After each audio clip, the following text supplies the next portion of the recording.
Good morning, traders. It's Peter Thompson, senior mentor of 1 billion signal, sponsored by Merit Forex. It's Monday morning, a new week, and of course, new opportunities. Last week was pretty amazing considering the events we've got. NFP, unemployment rate. I'm gonna start with this because US dollar is pushing up after the big guys selling shares in US. One of the biggest companies went down with approximately 10% for 1-2 days. If you go and take a look, Tesla just for a day 10% drop. So this is pushing the American indices in general going down and the US dollar going up. Because as you know, when they're selling shares and stocks, simply they're exchanging their shares and stocks to US dollars. Not much attention on the new COVID strain I see on the markets. They're still under pressure, but nothing much is happening, especially if you take a look in front of you. The Euro-US dollar is just almost ranging for quite some time since the beginning of December, going up and down. This is absolutely not surprising considering the Federal Reserve monetary policy, the upcoming events that we've been expecting. Federal Reserve, quick reminder, they have announced, Powell announced they are going to start interest rate hikes most probably March, April. So this is going to be the topic until April, and definitely is going to be the event that we've been all waiting for. Unemployment rate last Friday decreased to 3.9%, giving room to Fed to increase the interest rates. Again, reminder towards this topic. The Federal Reserve actually says they need a low unemployment rate and low inflation in order to take an action towards their interest rates. So here we go. The unemployment rate is getting lower. We have inflation report on Wednesday, which is still very high, but I think they're gonna ignore the inflation and they're gonna push the interest rate higher on March. Okay, let's take a look what's going on the calendar. Retail sales in Australia on Tuesday. Today we got nothing much as the events. Tomorrow retail sales in Australia, the 12:30, which is right after midnight a.m. Federal Reserve Chairman Powell is going to testify 3 p.m. GMT, very important event for the US dollar, of course. 5 p.m. Short-term energy outlook. We're going to take a look at the crude oil, which is much more interesting. Wednesday, we have core CPI inflation report, 1:30 p.m. GMT for US. Huge event on the market, and I would say the event for this week. The event. Crude oil inventories, we have 3:30 p.m. GMT. Crude oil reached $80 per barrel, which was not surprising whatsoever. We can see even 100 later on, but first we need to see correction to the downside.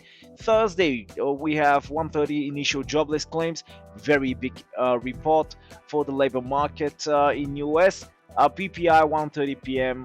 The same day, 13th of January, Thursday, and Friday. Nothing much. US retail sales, and that's about the calendar. What's more interesting as usual to me, just the charts. Your US dollar just having no direction whatsoever.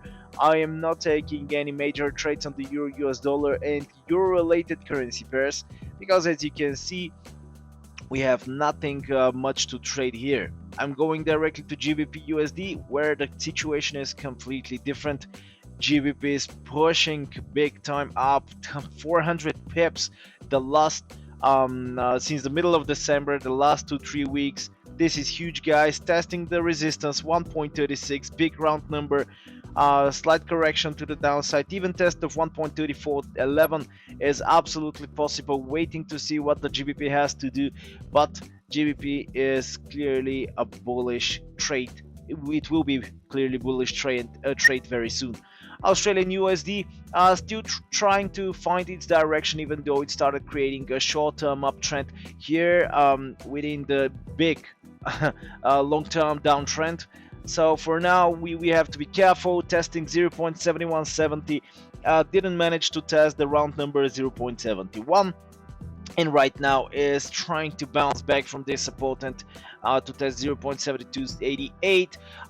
Yeah, I would definitely say Australian dollar looks very promising to its way to 0.7288. So this is my prediction for now.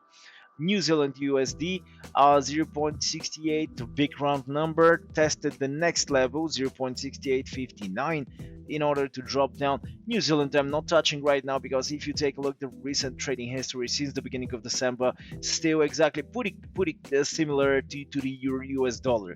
So exactly because of this, I prefer definitely to take my trades on the Australian, but the New Zealand US. USD Canadian, absolutely, guys. It's super simple, absolutely obvious. USD CAD is so obvious that you cannot even imagine. As you can see, we've seen drop, quite predicted. After that, push to the upside, normal correction, big the big like rotation of the resistance level, almost tested to 1.2836, and a huge drop in order to test the next support 1.2623. I've taken a short approximately these levels here 1.2773, and I closed this morning my short trades. So right now, slight correction to the upside. Anyway, this support level is very strong. So slight correction to the upside and continue pushing to the downside in order to test 1.2466 is absolutely possible. Anyway, crude oil is pushing up, which is quite normal. Slight correction to the downside, which is going to push the Canadian dollar down, and this is the correction, the upside correction that we talked about on the USD Canadian dollar currency pair. But if we see crude continue going up to reach 85, even in a long term we can see $100, but I definitely not heading to $100 yet. I want to see breakout of $85 per barrel, then we can talk about it. For now, $85 is my target of the crude oil, all of my crude oil positions. So slight correction again, I repeat, it's pretty normal. Even breakout of 78.21, 77, I'm not gonna be surprised. $75 per barrel, approximately these levels is good level to watch for bullish crude oil trades. USD Swiss on the other side is pushing down, as you can see, reaching the resistance level. Try to reverse back 40 pips. Last Friday is nothing much. 40 pips for the day is low volatility, daily market volatility 0.92, staying on the round number. So just slight push to the upside, and after that drop I've been looking to take short trades on the USD Swiss. USD is still very weak, even though the Federal Reserve is planning to start interest rate hikes soon, but still we are not there yet. So I think there is more room for US dollar squeezes. USD Japan is still making me very surprised. 115.80 is the current price.